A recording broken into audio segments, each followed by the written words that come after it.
Okay, call to order the regular meeting of the Board of Commissioners, October 17th at 5:15. Commissioner Ernst, Here. Commissioner Engel, Commissioner Rollins, Commissioner Vogelsang, here, Commissioner Wright. Any changes to the agenda? Nope. Public request? No, none here. Anybody online? There's nobody online. Okay. Robert Duquette? Did you want to make a comment? Yes. Can you hear me? Hear you. Hello. Okay, thanks. This is Robert Duquette, 53501 Northwest 3rd Terrace. Again, I want to thank the district for saving the green space in Ocean Breeze. And I followed some of your directions, and I went to the city council to let them know what was going on, so it would have some transparency on what their outlook was. Two of the council members suggested there be an attendance at the workshop meeting of the city council to discuss the plans that you have for Ocean Breeze. And on those plans for Ocean Breeze, I believe that the traffic issue for the proposed site for the golf driving range looks very unsafe, as people would have to make a U-turn going eastbound on Clintmore Road, Jeffrey Street, to get back into the that particular facility, which is almost on the bridge going over I-95. The most reasonable place to have something of that nature from a traffic standpoint would certainly be on the east side, where you have the Jeffrey Street intersection there, or Northwest 2nd Avenue, which has a traffic light, which would be much better from a traffic standpoint. Other than that, I think that the real issue of the master plan without anything on three corners looks like there's a lot of things yet to be planned. And also, I think that since a lot of these amenities are based upon private-public partnerships, which may be difficult to do considering the district's charter, which doesn't allow you to convey any property, needs to be looked at closely. You may be aware that there is a land use attorney that is on retainer on behalf of residential groups in the area. And based upon that attorney's opinion, it'll be very difficult to have a private-public partnership on the property. So with that in mind, again, I think that most of the people in the community are somewhat frustrated with the delays, which I recognize was not all your fault because of the city's lack of transparency on their new golf course. But I do believe that if you would start at least cleaning the property up and having trails and some irrigation so that it doesn't look like an abandoned piece of property, you'll have a lot more happy nearby residents, and hopefully something can be used in the near future, as opposed to 5 to 7 years from now. Thank you for your cooperation. Look forward to seeing more on these plans. Thanks, Mr. Duquette. Just as note, I know we have a commissioner here who wants to respond to you. But I think you were confused from the last meeting. We did not direct you as a resident to go present to city council our master plan. The commission directed me to go to the commission, to the city council to present the master plan. And we are in the process of meeting with every single council member, and then we are on the docket to present it to city council. So it was extremely disappointing that you went to city council almost representing us to do that. So, but Mr. Rollins would like to say something. Yeah, Robert, I appreciate your interest. You've been involved with us from the very beginning in this property, and probably were one of the motivations to us buying this property. But it was a little confusing, I think, to the council people and as an observer as to who you were representing, and it came across as our chairperson said, that you were representing us, which was in fact not the case. The fact of the matter is that we have sent immediately after our discussion and acceptance of the Miller Lake proposal, we sent a note to the city manager, who in turn sent everything to the city council members. So they were totally aware of the project. There was no lack of transparency on our part whatsoever in an effort to keep these individuals involved. And I think the communication between the two bodies is delicate as the reason why we're very careful about what we when we do something, we let them know, and they're obviously are able to log in to our meetings anytime, but they were in possession of this information. As far as the property itself, the Miller Leg, I think those items were desirable, but some of them could have been placeholders as far as where we go in the future. If you've kept up with this, you'll know that we were aware that our enabling legislation does not allow us to do a P3, but there are other ways that we've explored where we could partner with other individuals who help cover some of the costs, operational costs of this project. And we've seen advantages to doing that. And there's been other suggested proposals to us, or suggested items to us on what we could do with the property. So while we're pretty resolved on the items that we had there, those things could always be changed. And as far as the timeline on that, we recognize that if we had to do that, it'd be a longer time frame than if we involved a financial partner who could help capitalize some of those operations. So I appreciate your enthusiastic approach to the city council, but I think it's best left on those kind of things to communicate with us if you're going to do that, so that we can prep the city that you're representing yourself and your community rather than the district. Thank you, Madam Chair. I never made any mention of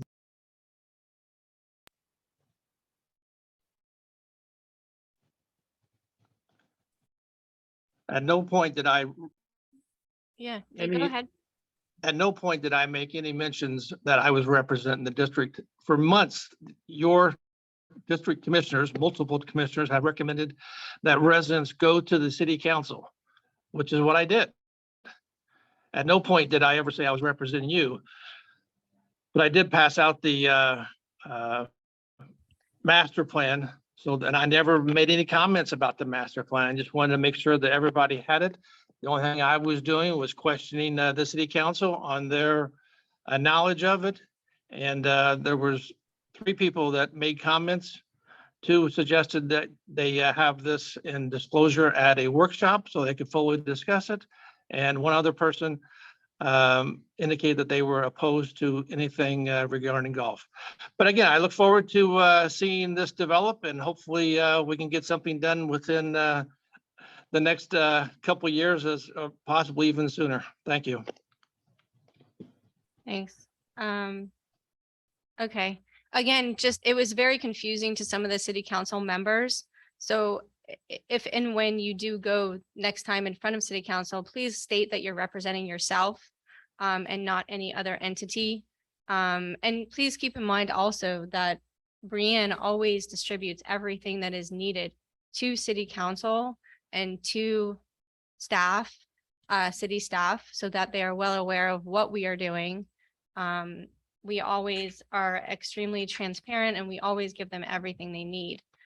So it was just a bit confusing. So just try to be clearer next time when you're there, if possible. That's it. Oh. Okay, closing public requests. Approval of the minutes of the previous board meeting held on October 3rd. Approve. We have some changes that we need to make on record for the minutes. Page 5 of 6 of your minute package, the motion was actually made by Commissioner Ernst. It was published as Commissioner Engel. I'm just going to read this into the record. There was some updated language in here. The motion was made by Commissioner Ernst, seconded by Commissioner Rollins to approve the conceptual Ocean Breeze Master Plan as presented and authorize the executive director and chair Wright to expeditiously talk with the city to explore all options for city participation in the building and designing of the park, in addition to begin the process of exploring possible public-private partnerships. So we just updated some of the language there, also in the previous paragraph. Want to redo the, I withdraw the original motion and would like to move to approve as amended by Executive Director Harms.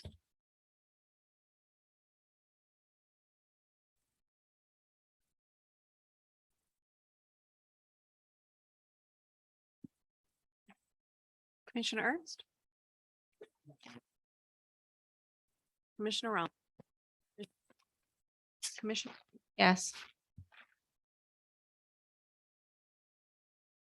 Business, we have the library presentation. Commissioners, super excited tonight to introduce you. You all know Greg Stevens, our Director of Rec Services. We have Tiffany Lucia here tonight, the acting Deputy Director of Rec Services. We also have Ellen Randolph here from the library to present, as well as Shiloh is also here to answer questions about the program. So I'm going to turn it over to you, Ellen. You may just have to press the button to turn that microphone on. And we're going to hear some more about the projects that they have going on and how they can incorporate these into our parks. Okay, can everybody hear me? Okay, my name is Ellen Randolph. I'm the library manager. This is Shiloh Perlman. She is the lead on both these projects, and she will be able to answer questions for us about them. So I'm going to start with story walks, although we could be talking about them in either order. Make sure I know how to do this. There we go. It is, yeah. Flashes forward. Okay. Story walks, for those of you who may not know, are interactive ways for families and children and anyone basically to read a book as they're walking through a park. It's a great program. It encourages active lifestyles and also, of course, reading, which is something we always want to support as community literacy. We have had several story walks. We've had 2 so far, and we hope to have a 3rd one in Patch Reef Park. So let me tell you a little bit about it. The first thing to know is that, of course, they have a lot of positive benefits. Community literacy, which means everyone learns to read or enjoys reading or grows in their reading ability. A love of books, a healthy lifestyle, an appreciation of parks. Story walks are usually accessible for all users because they're usually on a paved pathway that is already ADA approved. They provide a multi-generational activity for families and friends to do together with people of all ages. And they create a wonderful social media posts in case that's something that's important to you. Children really love them. And we have 2 so far, and we'd like to have a 3rd. So, whoops, it is very sensitive. Oh, there we go. Okay, the first one's at Pond Hawk Natural Area. This is a partnership with the county. So this is a county park that is a natural area that's run by the Environmental Resources Management Group, and they run it on behalf of Palm Beach County. So we have a partnership with them. It's the library, the Palm Beach County Department of Environmental Resources Management, the Friends of the Boca Raton Public Library, and the City of Boca Raton Department of Recreation Services. So a 4-way partnership. It was installed in July 2020. It also won the City Spirit Award from the League of Cities and Florida League of Cities, and it has 18 stands. So as you walk through this, would you say it's a mile? Yep. It's about 3/4 of a mile. Okay, about 3/4 of a mile. And there are 18 stands with a story. This story is a double page, and they can read all the way through the book. Plus there's activities or questions at below it. So a parent or caretaker can ask a child, well, what do you think about this? What do you think will happen next? Can you clap like this or hop like a frog? It encourages interactiveness with the book. Okay, the second one is at the Serenoa Glade Preserves at George Snow Park. It's a 3-way partnership between Boca Raton Public Library, the Friends of Boca Raton Public Library, and the Recreation Services Department. It was installed in February 2021. It's a little different, shorter. It's only got 12 stands. It's at a lower height. It's meant for younger children and children in strollers. And it also has interactive activities. Can you do this? Can you do that? What do you think will happen next? Which all engages children in reading. Okay, the one that we're proposing is at Patch Reef Park. You have a lovely inner circle walkway that's shaded in Patch Reef. It's a perfect size for 18 stands. It would make a wonderful spot for a story walk and would certainly be popular. Generally speaking, we like story walks to be connected to either the parking area or the playground. So in this case, it would start at the Pirates Cove playground and go all the way around. The partners would be the library, the Friends of the Library, who are the funders, and Beach and Park District, of course, if you're willing, and Recreation Services.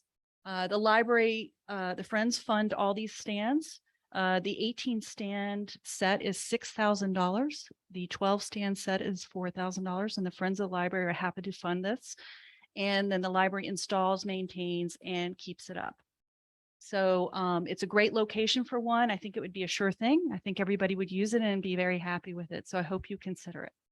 And the location for what we call a teaser stand, which is basically an ad, don't forget to check this out before you go, is near the playground. We have the same setup at Saranoa. There's a, please check out the story walk, and directs them to where it starts. And that works very well. So before we move on, let's see, the Little Free Libraries, do you have any questions about story walks? You want to ask Shiloh, who runs them all.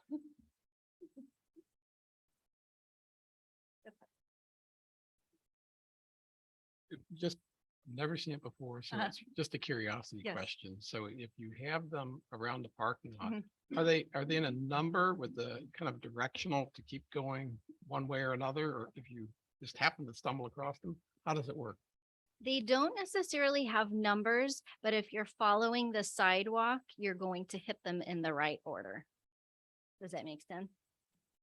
Start at any point? I guess that's the real question. It would be better if you started at the beginning, like there is an intro page that introduces the story, has the cover of the book, and then it will say, proceed to the next page or proceed to your right to start reading the story. Okay, And then that kind of leads you around the pathway. okay. And then on the pathway there, does it cross a road or in any way or form? I'm not sure, just. No, Okay. it goes kind of right by the basketball court and then around there, and then it stays on the sidewalk right next to the parking lot, but it doesn't Okay. cross any roads. Okay. Right, Um, so one other Just thing- as a oh, go note, ahead. I've done the one Yeah. at the library. Yeah. Numerous times. And so they're kind of older now for it, but they still go along, and they, it'll motivate them to kind of keep going anyway. So I love putting them at every park. It would be great if they were all over the place. So They're very Um, popular. yes. Yeah. And the way we have it now is the book changes every other month. So Shiloh and her team take a book, get permission to reproduce it from the publishers, and then reproduce it on a treated surface. So like a photosensitive paper, or sometimes on plastic. One of them has one of them has the other. And that way it will last the whole time and we don't have problems with any kind of damage. And then they replace them every other month right now. So if we have a third one, it'll be on a cycle of every third month, which is a good time. And I think frankly, wouldn't you say most families a lot of them go to both, because they have different books at each one at the same time. Yeah. Okay. And then one thing maybe you guys are probably aware of this, I'm sure more than I am. This does not appear to affect pickleball. So I don't know. Okay. Waited to make sure it wouldn't affect any plans over there. Right. Okay. And it We- can go either direction. We have it going that way, counterclockwise, but it could go the other way. Okay. All right. I think Susie had one Oh, question. question. Sorry. It's out to the public and let them know that this is available. Well, we do posts on social media. When we place the first ones in, I'm sure we did a press release, and I'm sure if we install these, we'll do a press release. And it was in the newspaper. We have a flyer. Sometimes we don't update it all the time, but we'll change out the book and have that in youth services, or maybe if I'm going to an outreach event at a school or with a lot of young children and families, I'll take that flyer that shows the different books and shows, lists the the addresses where they can go visit these. Is it possible to put this in the Recreator? Okay. It's like this is an ideal spot to put. I mean, Pirates Cove is like endless number of children coming through. So if you want to get your kids out of the water too, you can say, hey, let's go on this trail and trick them and get them out of the water. And like, and then if you're in the library too, I'm sure you guys promote it there. So you can get your kids outside and trick them doing that. Get them outside walking instead of inside in the library on the computers. And get them outside to the book area. So it's just at really good places, I think, you know. You have the advantage in this location, you have the advantage of shade trees too. So that's worth a lot. I think this will be the 18 stand size, so like Pond Hawk. So an easy picture book, so for all ages. Sarah Noah was a little shorter path. That's why we chose to do younger books and a lower, even lower height. It is child height though. Adults can look at it, and we actually get comments from adults that jog around the lake that they always read the book too. So adults enjoy it too. Okay, so if you have any other questions on Story Walk, we'll move on to Little Free Libraries. Okay, all right, great. Okay, Little Free Libraries is a related project. It is more of a community reading project. So it's also about literacy. It's very important to get books into people's homes. There's a lot of studies that show that families that have books in their homes have a greater literacy experience and greater reading skills.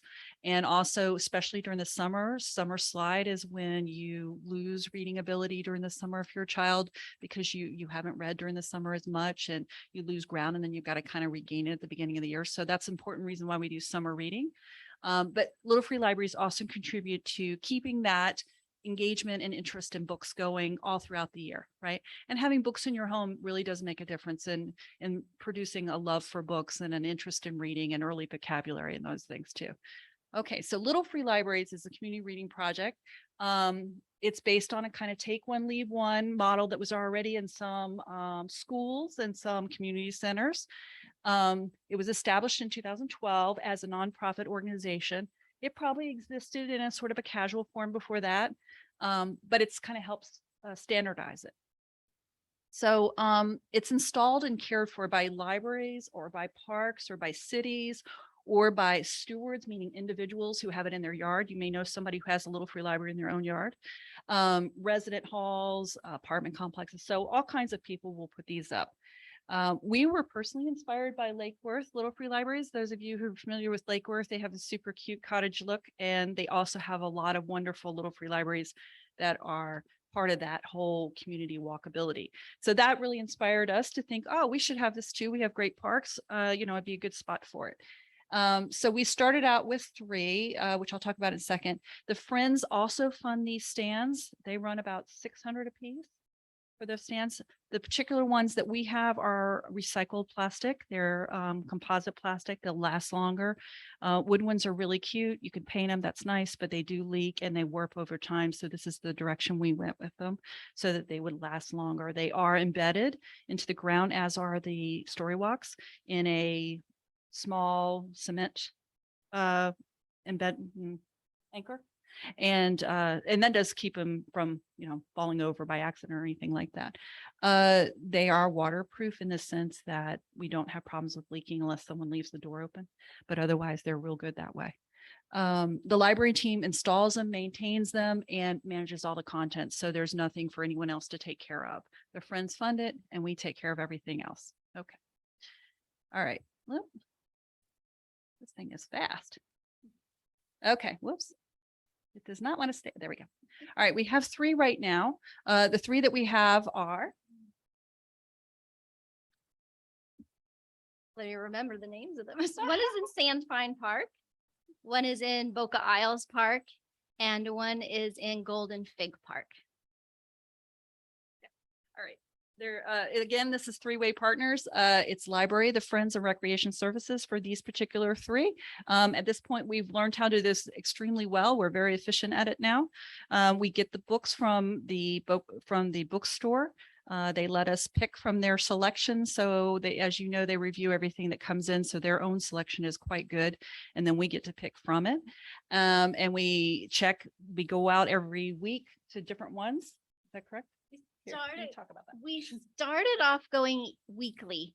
Then we saw, okay, if we don't need to go every week. So we backed it off to 2 weeks and 3 weeks. Now we're at about a month, but we're continuing to monitor that.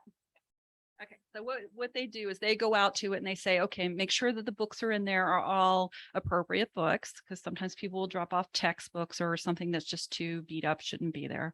And we clear it out, and then we add more fresh books if we need to. And of course, a lot of people with little free libraries, they take the book and keep it, and that's fine. That's what it's meant for. If you need, you need the book or you like it, you can keep it. It's take one if you like. And then some people do leave books too, but we just kind of make sure that they're appropriate and they're in good quality, right? But we have high use. So March to September, with just these 3 little libraries, 1,325 books were taken from the libraries and replaced by us from the books from the bookstore. So it's pretty good use. And we get great feedback from it. Everybody loves them. And they really do add a lot, but they're always going to be located near a playground or high use area. One of them is located next to the Boys and Girls Club. What was that one? Sandpine. Yeah. So, okay. So we're hoping to do 4 more locations. I'm only going to talk about the ones that are Beach and Park District, but we are hoping to put one in Hillsborough, El Rio. All right. So the first location is Swim and Racket Center, where we are right now. Looking down, basically there's a V in the sidewalk between the swim center and the tennis courts. We're hoping to place it there. In this case, we might be able to do a surface mount on the cement at one of there's like a little kind of dead end to the sidewalk where there's a electrical thing on the other side. So you can't put anything there. We can put a surface mount there, or we can do it in the grass at the actual path to the tennis courts. Very easy to do. If you ever want to remove it in the grass, it's not that hard. You just have to dig out that one little bit of cement, right? It's one package of cement worth of cement. So it's definitely doable. If you wanted to remove it from the sidewalk that ends at the dead end, if we put it there, then you would just take out the bracket. Okay. Okay. The second location is Patch Reef Park, of course, near the playground. And we really think, that's a good spot for it, be high use for, parents and caregivers who are watching children at the playground may like it, or just to give children something to take a break from playing, those kinds of things. So that's a pretty easy location. And we try to pick locations that are low maintenance for the groundskeepers, meaning they're not constantly mowing around it or trying to use, specialized equipment to get around it or anything. So you'll see that it's in a natural area. Okay, the third location is Sugar Sand Park. And this is kind of in between the carousel and the Science Explorium. And again, a good place where the groundskeepers think you will be good there. It won't be hit by a sprinkler, it won't be in the path of something that needs to happen on that grass. So, so before we go on, let's take some questions. Do you have any questions on Little Free Libraries? Is it mainly, it's obviously targeted toward kids, but like kids and teenagers? We actually put books for even adults. So Okay. we put board books through adult books, fiction, nonfiction, everything. She hand selects them. Tell them about the bookstore. Oh, yes, I do. I shop in the front of the library bookstore, and I do have helpers, but we go and choose each book that we think, okay, this would work here. This would work here. Chair. Congratulations, ladies.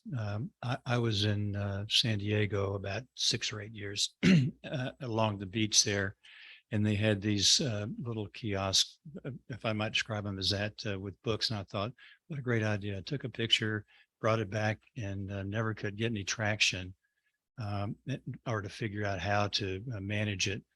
And perfect. You guys are set up just the right people to manage this project. The question is that the ones in San Diego, I think, and even one in our neighborhood was like, you bring a book and take a book. Is that the concept, or is it when you just going to, you pre-fill this with books from your own library? And so somebody takes one, they don't have to bring it back and they don't have to replace it with a book when they're, or could they? It's either one. If they would like to replace it with something from their home, they're more than welcome to, and we will leave those in there as long as they're in pretty good condition. But if they don't replace it, that's fine too. We go prepared with tons and tons and tons of books. So if we were to show up and one of the Little Free Libraries is totally empty, we are more than happy to totally refill it. We're just happy to get books in the hands of whoever wants them. I have tons and tons of books that I've been trying to figure out a way to get rid of. So seriously, where could I drop off with some of these for you to go through? I mean, they're all things from business books to sports books, and they're all hardback books. And that, the older you get, you realize I've started giving away books. I read it and give it away if I don't read it on the Nook. Because I've got bookcases after bookcases of books that I don't know. I said to my wife, I said, we're going to leave our children with a really difficult problem getting rid of all these. But would I take them to the Spanish River Library, or where would the depository be that I could drop these off? Down to the Friends Library. Yeah, they really should be given to the Friends of the Library Okay. at the downtown, their bookstore at the downtown library. You can drop them off there at the bookstore, and then I go shopping. Okay, well, you'll have a wonderful time. I've got quite a cornucopia of business of topics there, that everything from you name it, historical, sports, fiction, novels that are all they're G rated. So so thank you very much. I'm Perfect. delighted that you're getting this project going. Yeah. First, I got to tell you, when I started going through all this stuff, this is a real no-brainer for us. This is such a great idea. My daughter lives in DC, and they have a couple around her neighborhood. They also make mention of it. There's a museum there called the Museum of Language, and excuse me, and they talk about it. But I think this is such a great idea. Thank you for presenting it to us. Craig? Go everyone's comments. Great idea. So the natural question is, how do we make it bigger and better? I mean, when you go to Sugar Sand Park, that's just, you're hitting one location, but I don't think we should forget there's ball fields pretty far back there. And maybe we could convince our peers to contribute if you could double the size of what you're doing, because there is a critical mass of going through those things, and they're big parks. And I would not be adverse to the beachfront just in some areas, because there's a lot of good walking trails along there too, that it adds to another dimension of the community that I think is very, very good. And we have generous folks like Bob. I want to go to his house first to get the books, but my wife won't let me take any more books. So so it's something that we can do, and sharing is a good thing. I think that's something we can consider. We just started with 3 Little Free Libraries this year, and we've moved pretty rapidly with those, adding one as soon as we could. Now the next one, I think we're just limited basically by what the bookstore can handle as far as supplying books to us that are of different ages and good condition and, of current interest. They of course are getting a lot of good donations. The bookstore is really excellent if you haven't been there. But that is pretty much the situation. The Friends have agreed very kindly to fund any story walks or Little Free Libraries that we need, which is a really great benefit. As was said, the story walks are about $6,000 and the Little Free Libraries are about $600 a piece. So as long as we can get them to help us with that, we'll start looking at other possibilities. But we can move fairly quickly on the Little Free Libraries. We're prepared to get started with those by the end of the year. The Friends are on a calendar funding year. So for us, it'd be good if we could do those 3 by the end of the year. The Story Walk, if you're interested, would be in next calendar year. Well, I would encourage you to do bigger. And if there's a resource constraint, I think we'd be all happy to help one way or form. Okay. We can The talk about other this thing some- I guess I would say is that it's a valuable piece of information, and I'm not sure what kind of signage you have on these but I think the easiest thing to do today's age is just have a QR code, no matter what. Say, bringing them back to the friends or to the library, just for overall, something to think about. You could put it in like a metal format and then that it really works for a longer term, but I think we have QR codes on the story walks. I'm not sure if we have them on the Little Free Libraries. We'll have to look and see. They have a little plaque. We'll have to see if that'll fit on there. just think Yeah. about it if Yeah. it makes sense. It's a good but- idea. Yes. Hey, I absolutely love this. My mom was a librarian, so, and having the kids see these little houses gets them more interested in, ooh, what's in there? Oh, it's a book. I'm not a big fan of books, but I'll look at that one. You know what I mean? Like, at least for my kids. So I absolutely love the idea. My other comment is I love it at community parks, but I feel like having them in neighborhood parks too, because people have access to their homes a lot easier. So they could walk home, grab books and bring them back as they see the houses, versus at a park where they have already driven there and they're like, dang, I forgot my books to bring. I'll try to remember next time.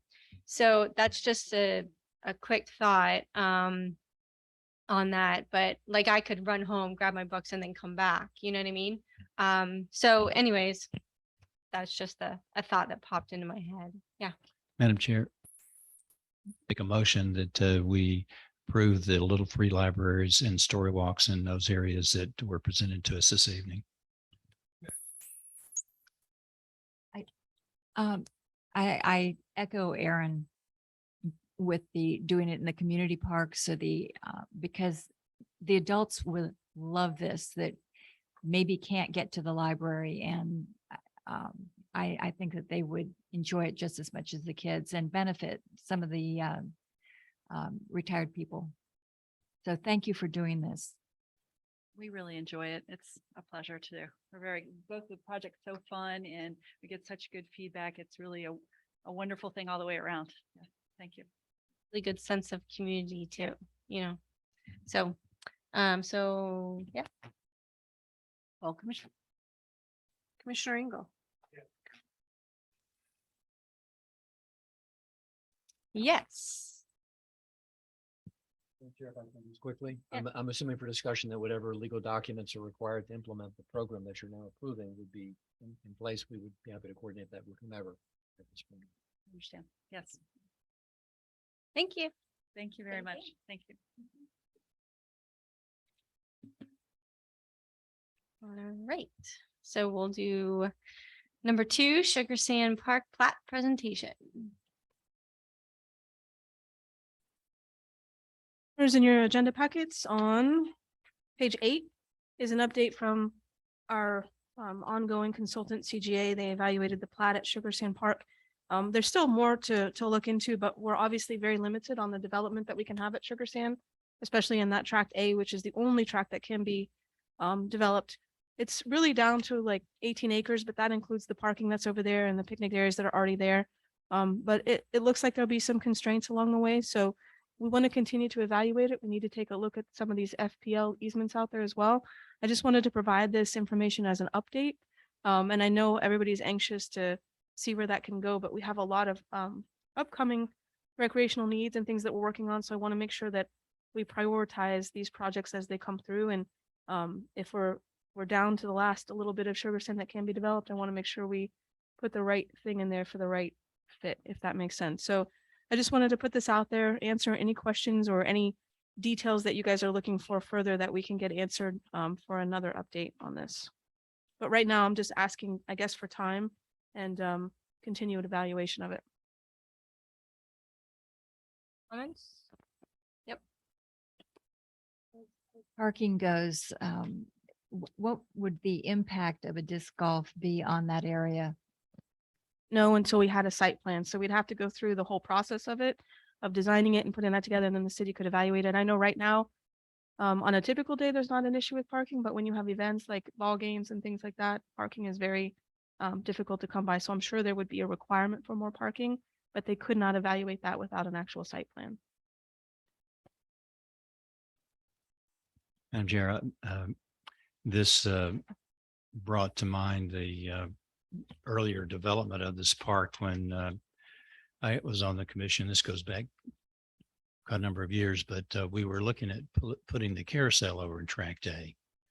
And because of environmental issues, the city asked us to move that to where its present location is. And the environmental department over at the city was pretty clear about what we could and couldn't do in these environmentally sensitive areas. So I just say that as a precaution, because if you read between the lines there, I didn't think the city was too happy with the plan to have a trail through there and and preserving the environmental nature of that area. And I think it's about 68 acres that are undeveloped. And they were at the time were pretty insistent that we maintain that preserve.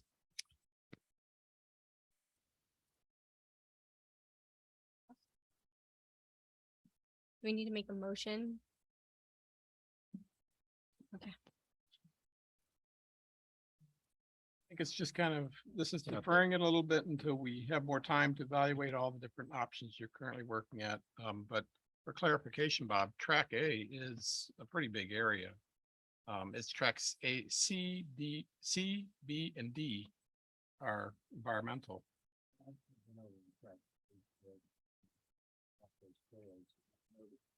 City would not let us put the carousel over there.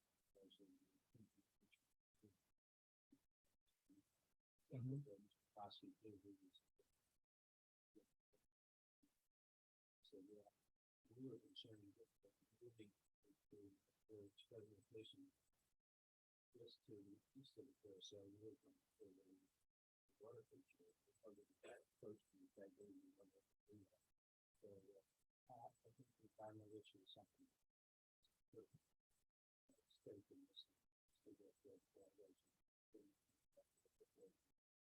Okay. Okay. Thank you.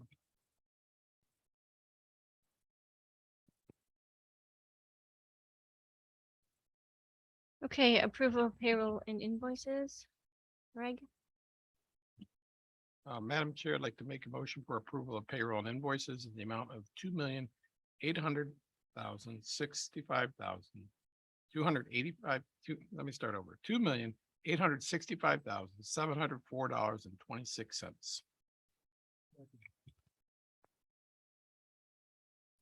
Commissioner Ernst, Commissioner Engel, Commissioner Rollins, Commissioner Vogels. Passes. Any reports and discussion items? Brianne, you want to go first? Sure, commissioners. I'll let our chair, Commissioner Wright, talk more about the meetings we've had with City Council, but we did get put on a tentative workshop schedule for November 7th, which happens to be the same night as our first meeting in November. Workshops typically are done well before 5, so I don't anticipate any impact to our schedule. I just want to make everybody aware of that date. I've talked to the school district more about that mutual use agreement, as well as I've shared the concept of the master plan over at the Boca Chica property as well with staff at the school district. So they're aware of what we're putting in over there and looking at putting in over there. CJA is scheduling a site review with city staff of the new pickleball courts at Patch Reef. After that review, they're going to begin writing the specs for the bid package, which we hope to have advertised by late December, early January, just to keep that on schedule. Sorry, I knew I was going to cough soon.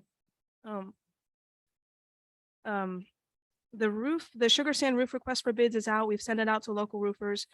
We do think that there may be some delays on some of the supplies and of course, also just labor as a lot of the West Coast has been impacted. So I think there's going to be a possible delays and maybe price impacts too. We don't know that until the bids come in, but we've heard from some people who've said it would be difficult to take on that job because of getting the materials. So we'll see what happens with that project. The specs for the RFP for the repair of the support columns, we should have that completed by late November. The Gumbo Limbo Tower project, the city started reviewing the bid documents that they had previously put out to make edits, which was something we had put in as a request during that process. So they're working on that and we'll continue to follow that process.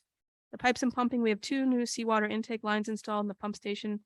Construction is in progress. The deep excavation to install intake pumps was successful, and the contractor is currently installing the below ground infrastructure. Within the next few weeks, the construction will then move fully above ground. The pump house delivery is delayed. Again, just materials expected. It should be here within the month. And the schedule was extended into December, just based on availability of materials and labor. The Red Reef South restroom is on schedule to be completed by the end of the year.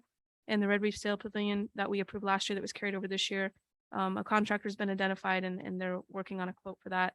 And then, of course, the Countess to Hornley Maintenance Building that the contractor's been recommended to purchasing, so the city is moving forward with that project. And that's my updates. Like I said, I'll have Commissioner Wright talk more about some of the meetings we've had about the master plan.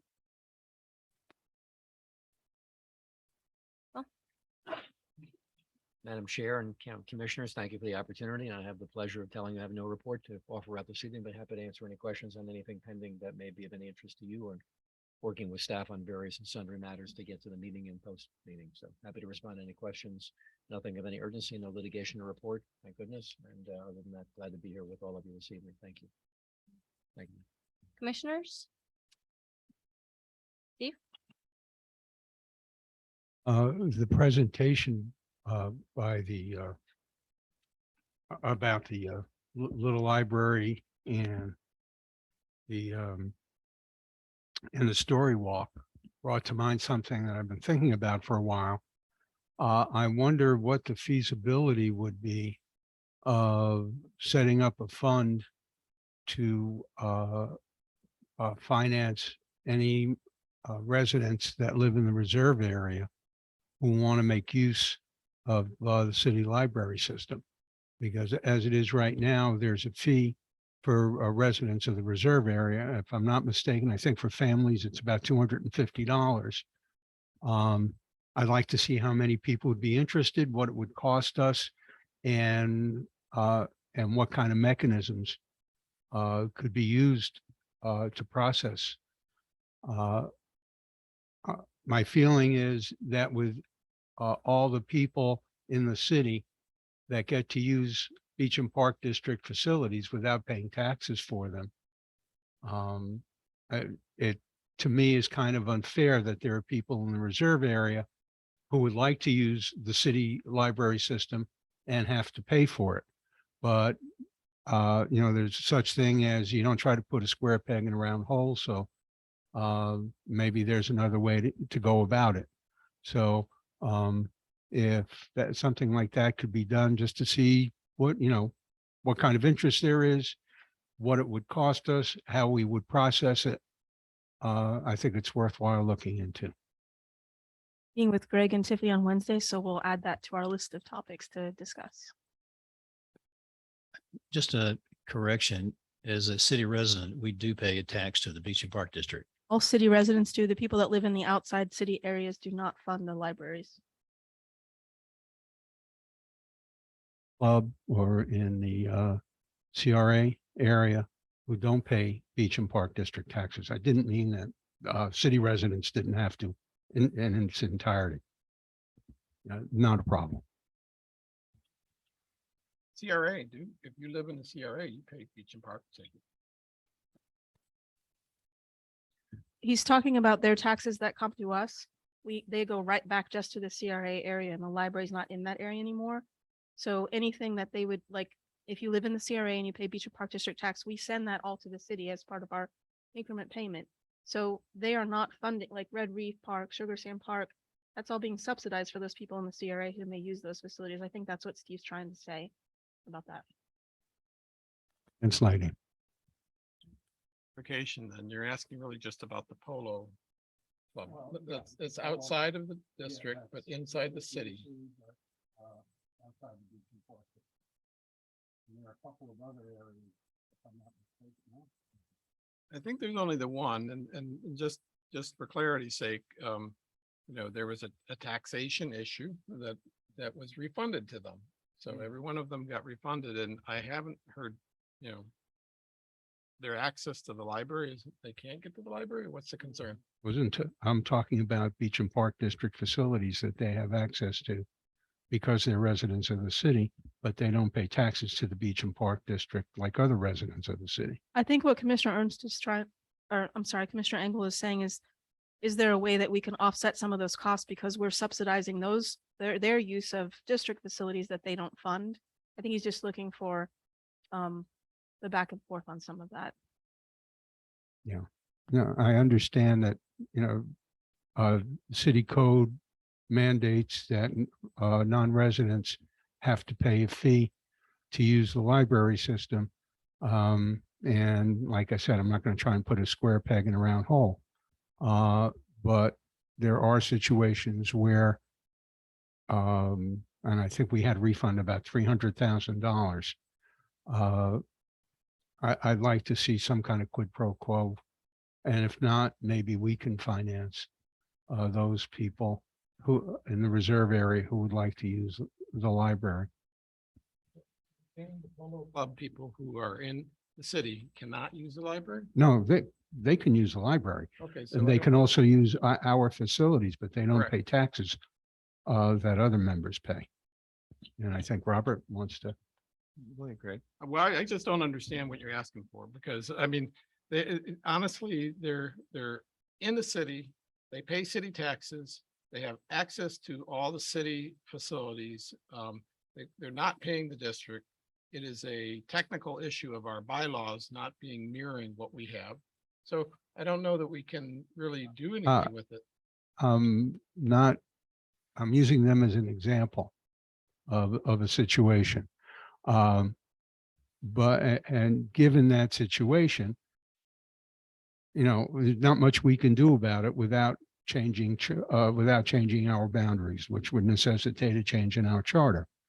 But what I am thinking about is finding a way for reserve area residents to be compensated for whatever fees or be subsidized, however you want to put it, for fees for using the library system in the city of Boca. Reserve area, you asking for district residents to be able, are we putting aside a fund for district residents to be able to use the city library? Is that what you're saying? District residents that do not live in the city.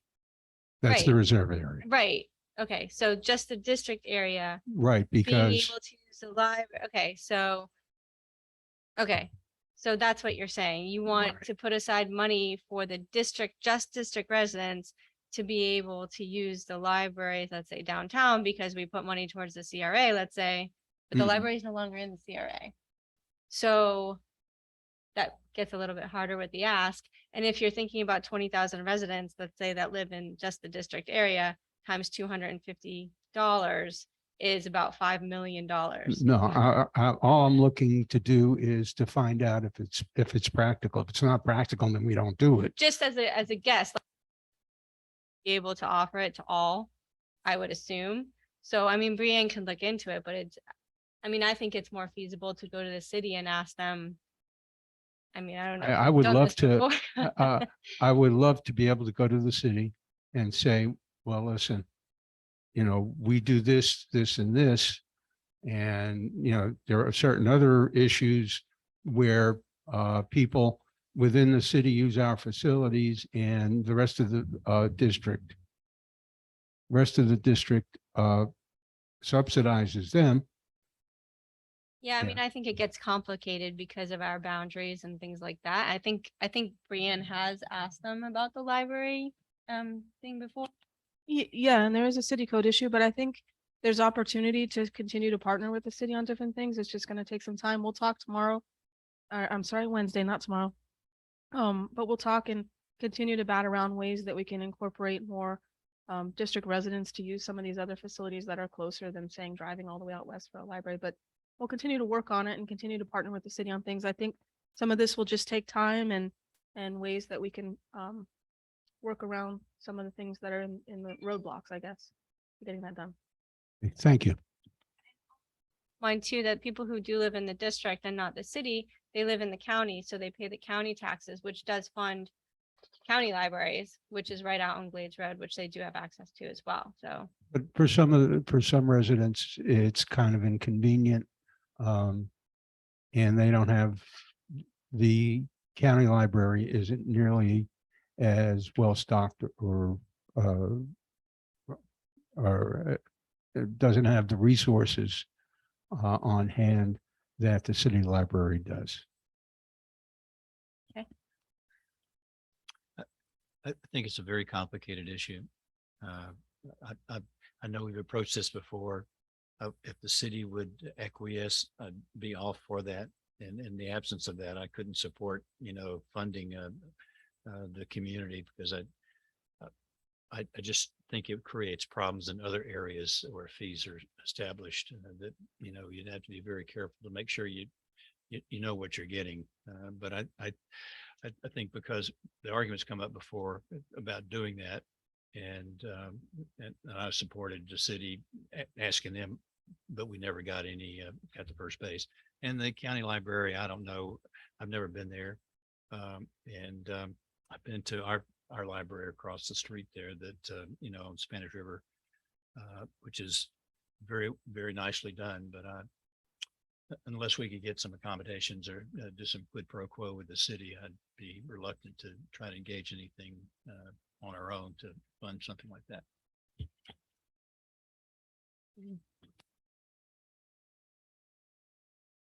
I know Steve and I are representing not only the city, but the district. But before we would go into anything like this, I'd like to see, just who is underserved as far as their ability to purchase a city library card. Can I afford a city library card? Of course I can. Do I choose to pay $150 or $250? I choose to go out to the county library. And but if there was somebody who was underserved as far as their financial ability to and their capacity to get to the county library, that might be a different thing. So when you talk, to the city, see if they have any resources to indicate who can't get to a county library, who can't afford a city library card. That would be more my priority than to give one to everybody in the district. Since we do, we have a nice library. It may not be as nice as the city of Boca, but it is a good library, and there are two of them, one at Yamato and 441, and then one at Glades and almost 441. And my family and I have used it for years. So thank you. there. So it is actually a really great library to go to. Just as a point of clarification, I wasn't looking to automatically give a card to everyone in the reserve area. What you brought up, Susie, is a good idea. That people that are underserved, that can't get to the county libraries, that would benefit in one way or another from using the city facility, but not, obviously we can't afford to give a library card out to 20,000 people. But that's what I was looking at, more along with what you said. And again, I was just looking to measure the feasibility. If it's something we can't do, then we can't do it.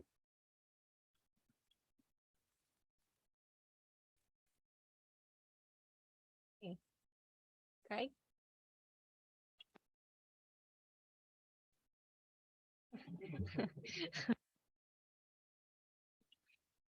Pointed.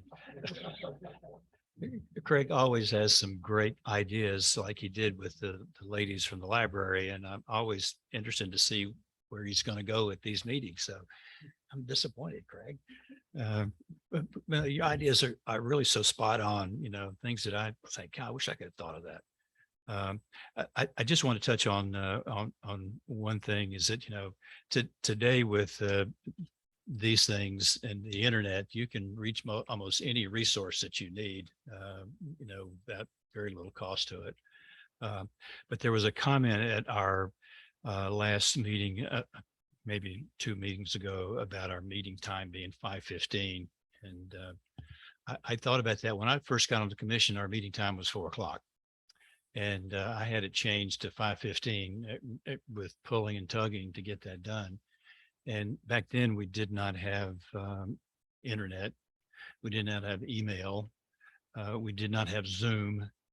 And we weren't posting our agenda on our website. So I'm not, I only bring it up to tell you that I think there's plenty of opportunities for folks if they see the agenda, if they want to appear in person. It always makes a better impression. But you can certainly stay up to date better than ever from when I first got on this commission. And certainly we want the community to be in the know of what we're doing. And I think that with all the things that we have going, we've made that possible for everybody to join, whether there's somebody who can't get out. Their comments and their voice can be heard. And I think that's important that we hear from, make it easy for folks to hear what's going on at the commission and hopefully stay informed. Because if not, you could be very easily embarrass yourself by going to city council and not knowing what we have approved and accomplished. And I think it's important that you stay plugged in on those subjects that are of interest to you. And there's no reason why you couldn't check the agenda and look at what we're doing. And I think a lot of people do. A lot more people log on than what are actually wanting to say anything. So thank you, Madam Chair. Susan? I had an occasion to contact Mr. Stevens, and I want to thank you for whatever you did with your staff made a huge difference. We encountered some unhappy staff or somebody having a bad day a couple of times. And so the second time I contacted Greg, and the next time I went into the golf course office, I was treated, and she didn't know who I was. I don't play the commissioner card. And, can we do anything else for you? Didn't ask, questions about, because everything was already in the system that we were residents and everything. So I thank you, Greg, whatever you did to step up to the plate, and I'm sure you said it in a very nice way. So thank you. That's all. Okay. So we have been meeting with city council members at your direction was to go to city workshop. We got direction from city staff to meet with city council members first. So that's what we've done. We've met with Councilwoman O'Rourke, Councilwoman Mayat, Mayor Singer, and Councilwoman Drucker. And we have not been able to meet with Mr. Thompson at this time. But we all know he's kind of done in November, but we still wanted to get his thoughts.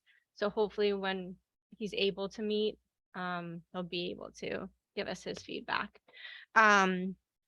So based on some of the feedback and some of the discussions and stuff like that, we wanted to kind of throw out there if it would be amenable to you all to also possibly direct Miller Lake to adjust the master plan slightly as another option to just have golf on the northwest corner instead of having it on the southwest corner as well. Some of the feedback we've had was kind of like, well, why we have it down there, in terms of like evenness and whatnot. So I just wanted to throw it out there to you to see all, because we haven't really discussed that specifically. So we wanted to throw it out to you all to see what you thought, to see if we could have Miller Lake throw that out there as an option as well. For when we do go out for a RFP, possibly if we do get direction from city council to move ahead, is that something that we could look at as well? Yes, Bob. No. I would not do that unless we had conversations with Miller Lake, because I'd want to talk to them first before we were to do that. I just think that trying to compress that into the north section in and of it by itself just makes it a little less playable and a more patch reef type executive golf course, which I'm trying to stay away from. And I don't know what the objection was to having everything on the northwest side, but I'd have a hard time supporting a change over the master plan. I mean, I thought we vetted that pretty well. Thought the audience liked the concept. I don't know what objection there could be unless there's some politics at play in this process, which is not unlikely. But I really like and supported the master plan, albeit that some of these items are placeholders temporarily, like the pickleball pavilion, the swimming, those things, wonderful amenities that I'd like to see in there. But I think we had the community looking at the plan. The community liked the plan at Sugar Sand, and I think we should stick to that plan. And I don't know what good and valid reasons could have been presented that would have said we should put everything on the northwest side of the project. I really don't. Did they give you any specifics as to, aside from symmetry, parking, traffic, or anything like that?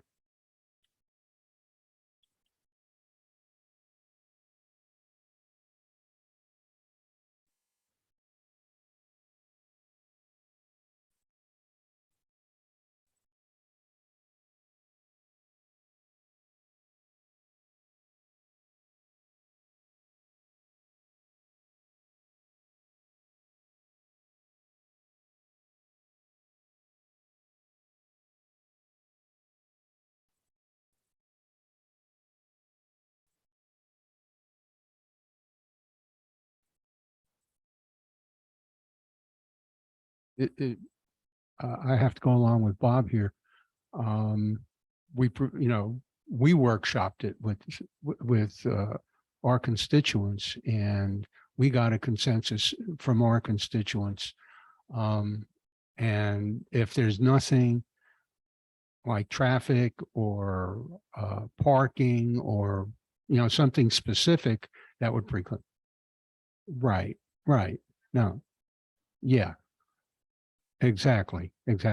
So, but my feeling is that, there may be more here than meets the eye, but we'll see.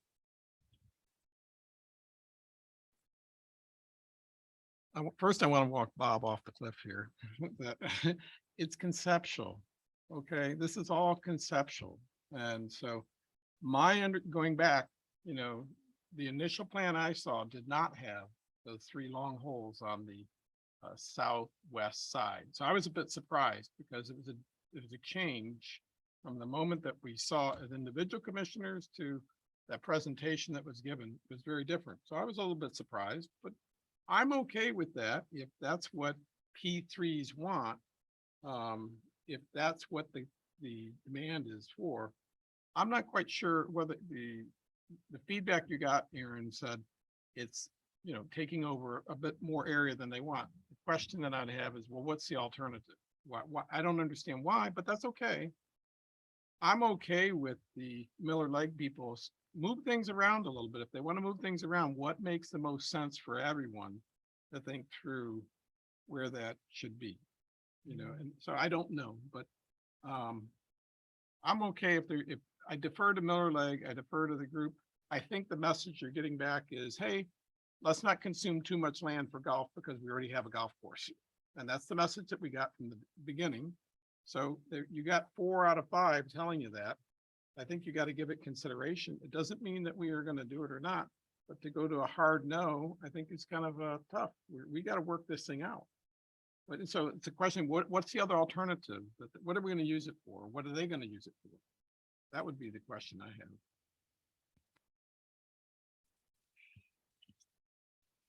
Do either of you feel that this was a deal breaker?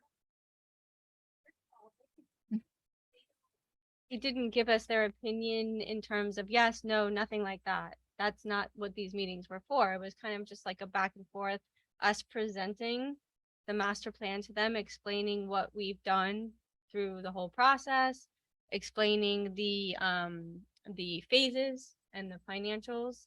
And then, you know, they had some comments back to us. That was basically it. They weren't basically us going to workshop. We have to have an ask when we go to them, right? So I want to just make sure that we have the most ideal master plan going into them that we can have, so we can get the let's move ahead kind of thing on this so that we can move forward. On the concept that we're presenting to them, it doesn't show that there is that tunnel under Clintmore. Well, I'm just making sure because that could be, you know, a safety issue. One of the other things that, you know, I was thinking about that people have mentioned repeatedly is coming down off of Clintmore. You know, if we could ask the city what the possibility of putting a roundabout down further down so that people could get access to the conceptual idea of a driving range along I-95. You know, putting a roundabout that people could go around and get off, get on, get off as they needed to on Clintmore. I don't know where that would, where? Well, it'd have to be beyond the slope of the ramp there coming over 95, but it's just a thought that could add safety rather than people zooming down there. About I guess I was a little emotional with my no, but you know, I've been dealing with this in the on and off again for so long that, you know, it's like we finally get a plan that everybody in the community that showed up thought was a really good plan. And, you know, and Mr. DeCate reminded me of the, you know, the fact that, you know, the gift that the city got kind of blew up our chances for putting an 18-hole golf course over there. And I was okay with that. You know, I thought that Boca Country Club was would be a nice amenity, but I think that we needed some type of a short course to replace one that was missing, that was sold when the Boca Municipal was sold. And I did not want to see us trying to compress, you know, these 9 holes onto the northwest portion, because you're going to end up with a similar size golf course as Patch Reef. And that's not really what the community wanted. They wanted to have some par 4s and some par 3s. And I thought the design was fine.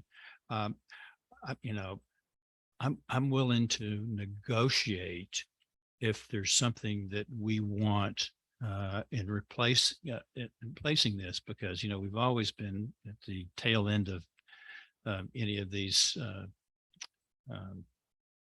type of projects that come down our way, you know, and we've got a great, I thought the Miller Lake plan accomplished what everybody, a little bit of everybody wanted.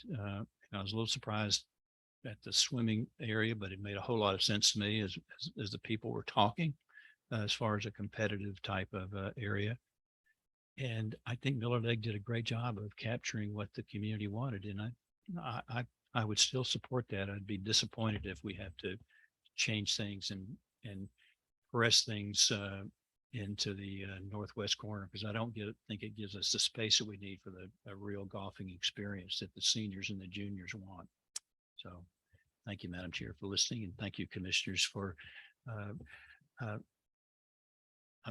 not on the edge, but I'm very clear about where I want to be. So Good with that. But I think conceptual also means exactly what we've talked about, is that designing the roadway, designing all the access points and how they could use. I have no idea. I think the whole thing could get shuffled just because when the city gets their hands on it with the proper engineers looking at the traffic and everything else, they may come to different conclusions of where things are. Yeah. Yeah. So, but I think I like our conceptual plan. I think we should still go forward with it. And that's where you get to market it, see what the P3s will do. And where it works, so we'll find out.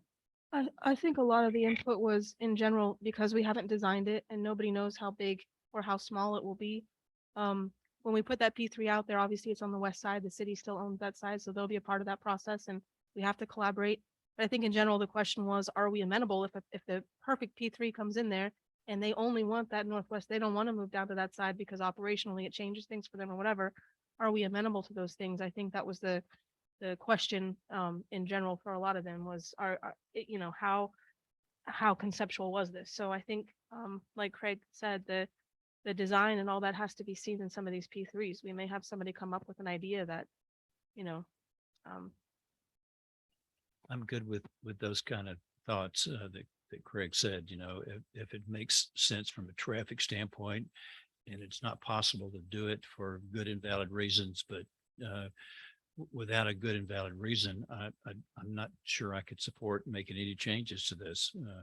But as Craig pointed out, we could have some traffic studies, we could have some other safety issues that get involved. But I'd like the conceptual plan.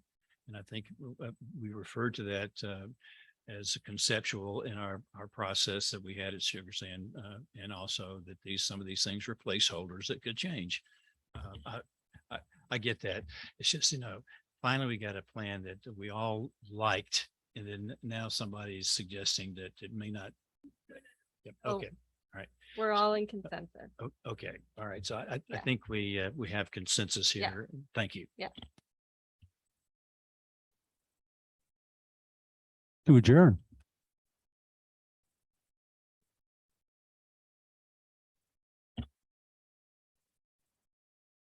Commissioner Engel? Commissioner Rollins? Commissioner